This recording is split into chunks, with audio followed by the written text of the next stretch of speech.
I managed to significantly improve my lifestyle by moderately boosting my salary, because the truth is, with a little bit of clarity and purpose, you don't need a lot of money to make a significant impact on your overall happiness and satisfaction in life. So here's exactly what I did. I got clear with my style. I elevate all of my outfits with gold jewelry. I always have done, always will do. It suits my lifestyle and it allows me to be low maintenance because I can shower with the jewelry on, it lasts forever, and actually it's kind of an investment. Gold jewelry also for me complements all of my outfits, complements my skin tone, and is something that makes me feel confident when I get dressed and leave the house. Sometimes just when I get dressed and stay in the house as well. So investing money into gold jewelry is a way that I've really managed to improve my style and therefore my overall happiness and satisfaction by avoiding really putting money into anything else like other trending items. So investing into gold jewelry has been a game changer for me. Secondly, I realized that prioritizing my health and well-being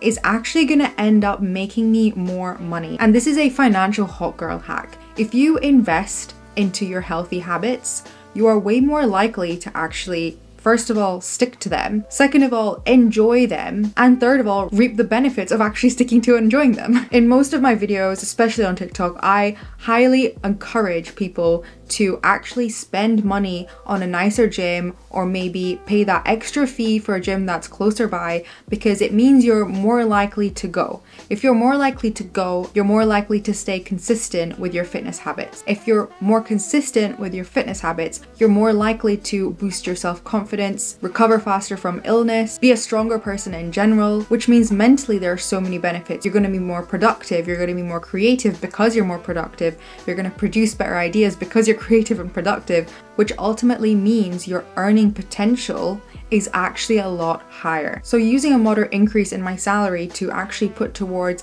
fitness related habits and hobbies and really investing into these has resulted in a crazy quality of life improvement for me, because this year personally I invested into a coach, and having a coach has made me incredibly accountable to my fitness goals, and it's already given me a lot of physical and mental results, which is channeled into my content, my confidence on camera probably. There are so many benefits to investing into healthy habits. So I highly recommend. I invested into quality cashmere. Now, cashmere specifically has given me loads of life benefits that allow me to be low maintenance.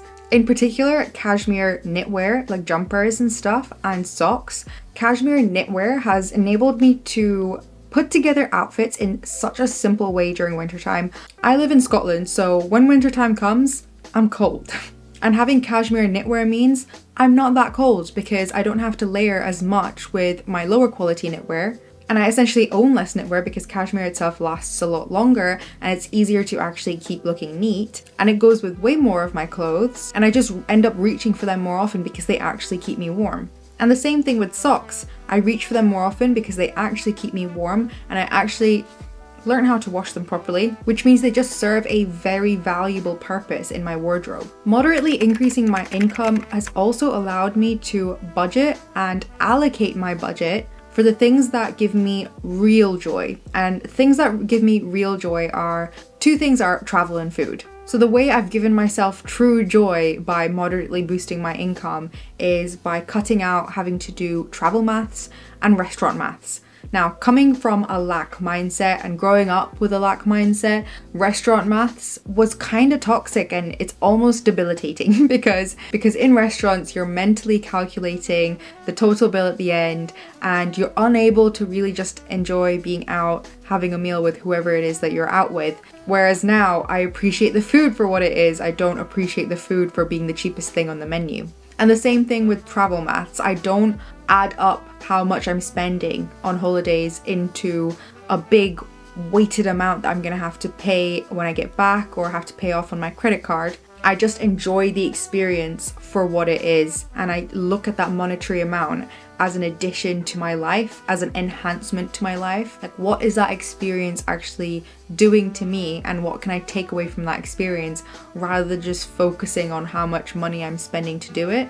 Because I'm on holiday either way. Why would I focus on the money when I could focus on being there? One way I've really upgraded my life is by being able to prioritize my safety when I'm traveling.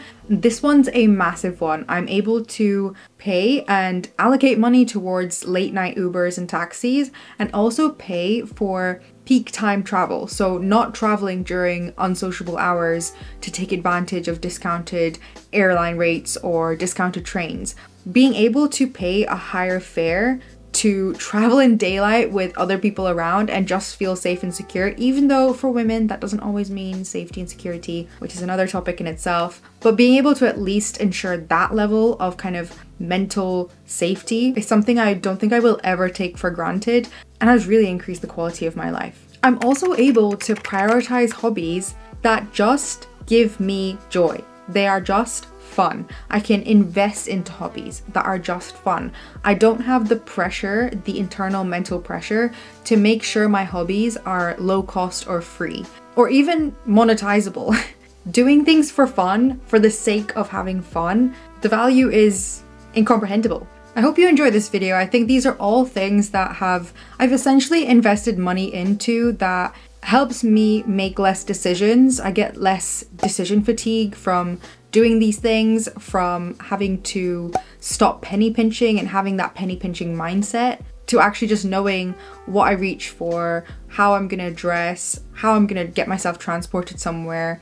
And also appreciating what your money has got you is a way to really think more abundantly and expand your own mindset. Because if you think more is possible with your money, and if you actually break down how your increased income is actually impacting your life, it creates that energy of like abundance and gratitude, which will only invite more of that in. The more you focus on something, the less space you have to focus on the lack of something else. So I think if you enjoyed watching this video, you should go away and create a little list of your own of the things that you've maybe invested into or spent a little bit more on as your salary's increased, and think about how that has actually made you feel and if it's made you feel a little bit happier. But if money still gives you a little bit of anxiety and you want to work on banishing that, I would watch this video where I have set up a complete system for you to get rid of financial anxiety and audit your emotions around money, and it comes with a free checklist as well, so definitely watch that. Thanks for watching, and I'll see you next week.